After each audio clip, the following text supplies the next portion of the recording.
Hi, so what we've got here is the completed food desiccator. So there's a couple of things I want to show you. I've added little clips to keep the cables up on the side, put a little screw through it, and then just made sure that I put a bit of glue on the other end to make it safe. So sometimes the screws penetrate through the box and they've got a pointy end, so I just glue gun a bit of glue on it. This box is bigger than what I normally use for the secret source controller. This is about the box size required for the secret source controller, which just mounts on the side here. Just a couple of screws through it into the box. This is just an old box that I had, so I thought I might as well use it. What I've also done is I've put some canopies over the fans. The reason for that is that when you've got all the meat or fruit hanging up over here, it's going to be pretty wet and it's going to be hanging down and dripping juices, and basically by putting the canopy there you're preventing that from getting onto the fan and fouling it. I've done the same thing by just putting some plastic canopies over the little heater unit here. The main thing is obviously that they don't touch the actual elements, so just basically above it, but not touching the actual elements. You can see the chocolate block connectors. I've wrapped them in substantial quantities of insulation tape to make sure that they're not going to get any moisture in them. There is another type of connection that you can use. It's a kind of screw connector. I don't know if you get it in all parts of the world, but you can put two wires of the same gauge and just turn it and it'll screw together. But I do advise putting some silicone sealant in there to make sure that no moisture is drawn in through the wire through capillary action. So these can be used, but I think the chocolate block really works pretty well. You strip back the wires, you make sure there's no loose strands by turning it together, put them in there, turn the screw together, just test it, or have somebody check it with a ohmmeter or multimeter to make sure there's no short circuits, and away you go. I found these screws very useful for mounting the fans. They're about 2 inches long, 25 millimeters. They've got a 4 millimeter outer diameter, which I think is an 8 gauge in the imperial system.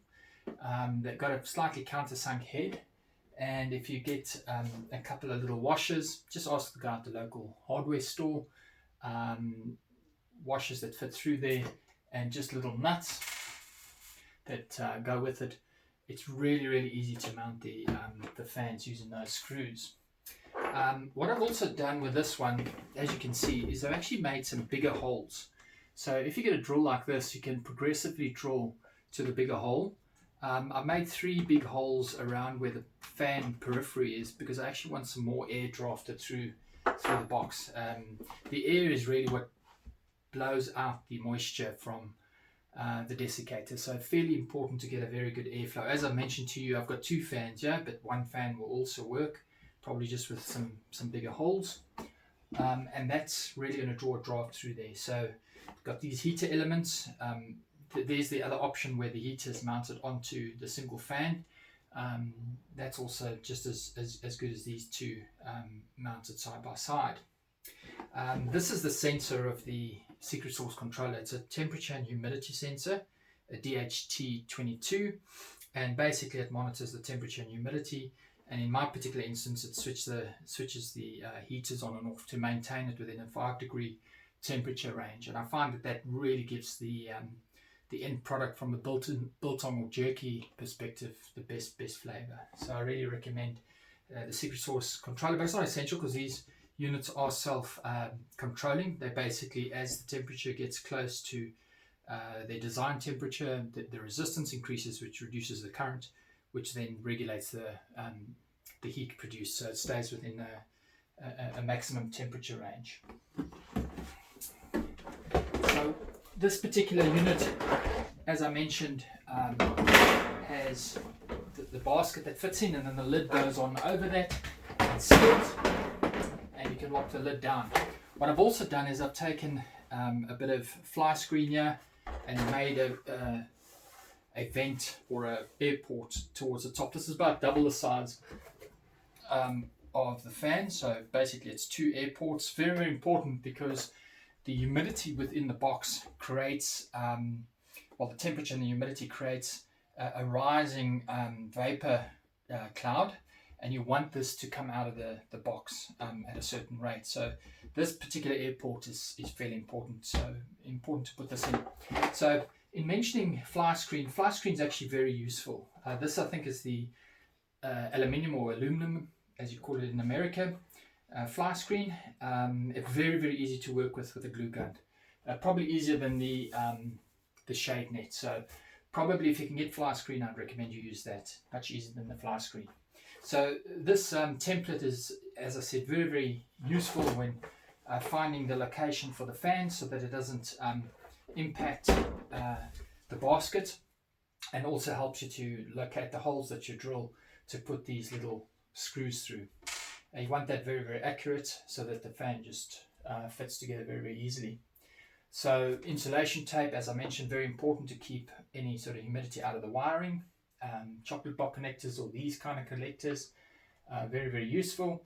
I've also used quite a lot of little cable ties with these little hangers basically. So they've got some double-sided tape, stick onto the side of the box, and then you put the cable ties through and you can attach the cables. I like cable ties because it makes all the cabling very, very neat. So throughout this box is a lot of cable ties holding the cables together to make it neat and tidy. So when you use the unit, so let's say you've run it for 2 or 3 days, you've got your beef jerky or your biltong or your dried fruit, desiccated, whatever it is. It's relatively simple just to take the unit and just with a wet cloth just wipe the bottom of it, maybe with a mild soap solution just to keep it clean. The other thing that is quite useful is to get those aluminium trays and put them in the bottom of the desiccating unit. The reason for that is it catches a lot of the liquid that tends to drop from the fruit or the vegetables or the meat, and then it's a little easier to clean after 3 days of desiccating your product. So that's the desiccator. There's really not a lot to it. It's just in this case 2 fans, but you can use 1 fan with a heater. In this case I've got 2 heaters and the optional secret source controller. So some people won't be able to find a basket that perfectly matches the desiccator like this.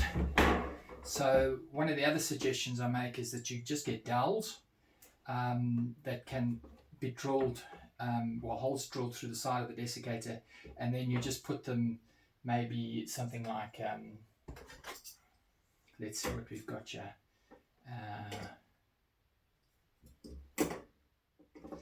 Yeah, maybe about 80 millimeters, which is about 3 inches apart, and that'll give you about 5 of these dowels from which to hang your meat. That's if you can't find a basket, but really it's very useful to have the basket that matches it.